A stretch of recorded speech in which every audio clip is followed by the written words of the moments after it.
Laurie Sellon-Jones asked Craig Wright during that fateful moment on the BBC, "But you can say hand on heart to me, I am Satoshi Nakamoto." Craig Wright answers, "I was the main part of it. Other people helped me." In that moment, Wright subtly admitted the reality few want to confront. Satoshi Nakamoto was not a single person. Satoshi was a team.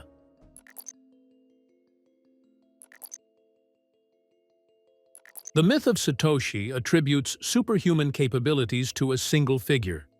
Expert-level coding skills, deep economic and cryptographic knowledge, and flawless written English across 260 posts and over 140,000 words, with no typos.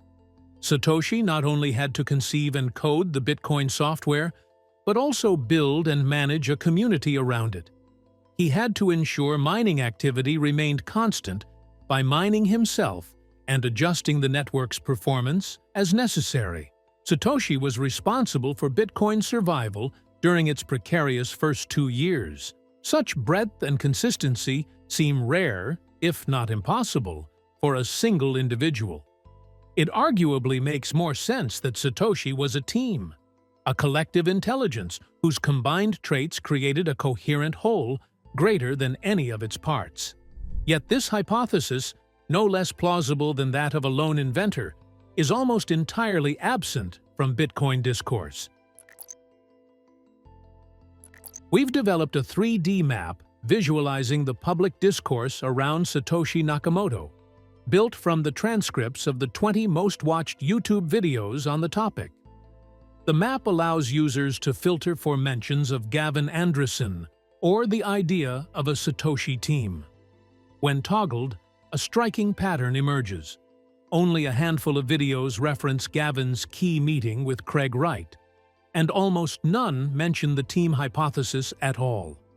This omission reflects a broader paradigm blindness, an active cultural reluctance to consider that Satoshi might have been a collective, not an individual. Once one entertains the possibility that Bitcoin was invented by a group, the investigation paradigm fundamentally shifts.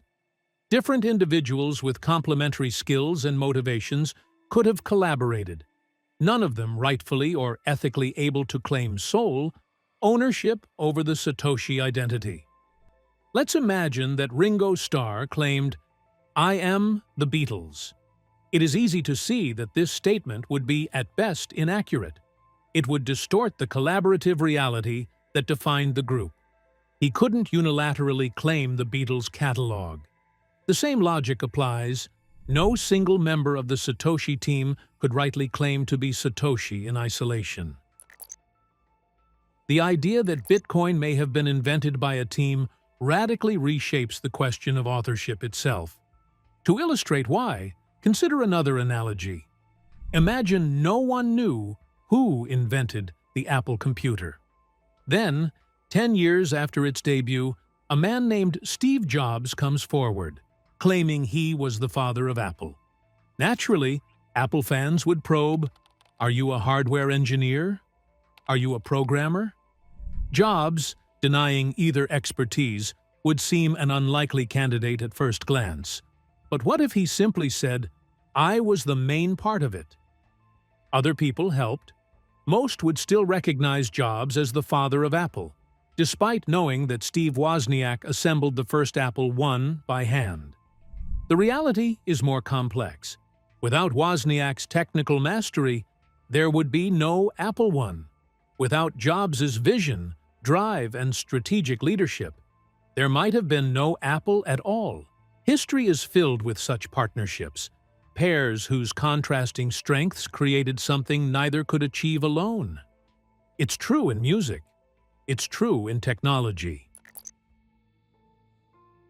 Gavin Andresen, in hindsight, didn't uncover a fraud. He uncovered a fragment, a glimpse behind the Satoshi mask. The public, expecting the full mask, saw only a piece and discarded it entirely. What if Craig Wright's incomplete image does not disqualify him, but instead confirms that Bitcoin was never the work of a lone genius, but the result of a collaboration between people with different yet complementary expertise. Once we accept the team hypothesis, many of the contradictions around Craig Wright's behavior begin to make sense. His hesitation during the BBC session, the inconsistencies, the legal entanglements, the allegations of forgery. If Ringo Starr claimed to be the Beatles, he would inevitably struggle, not because he didn't participate, but because proof of the whole is dispersed across multiple collaborators.